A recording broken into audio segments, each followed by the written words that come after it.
চলে যাব আমাদের আজকের পরের গল্পে। গল্পটি পাঠিয়েছেন অভিজিৎ মণ্ডল, শশাপোতা, মারোখানা, খানাকুল, হুগলি থেকে। গল্পের নাম দিয়েছেন উড়ো চিঠি। কে আমাকে এভাবে নিখুঁতভাবে নজরে রাখে? আমার সাইকেল চালানো, বন্ধুর অপেক্ষায় দাঁড়িয়ে থাকা সবই ঠিক আছে, শুধু পড়াশোনায় আমি ভালো এই কথাটা ছাড়া। চিঠির শেষ অংশ অনুযায়ী সরস্বতী পুজোর দুপুরে দেবী দেবেন দর্শন। হাজারো ড্রেস রিহার্সাল শেষে শুভক্ষণের আগেই পৌঁছলাম পার্কে।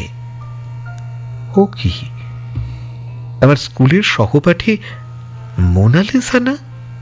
মোনালিসা আমার সামনে এসে কাচু মাচু সুরে বললে, সরি সরি অভিধা, সরি। আমি রুবিকে অমিতের ব্যাগে চিঠিটা দিতে বলেছিলাম। ও ভুল করে তোমার ব্যাগে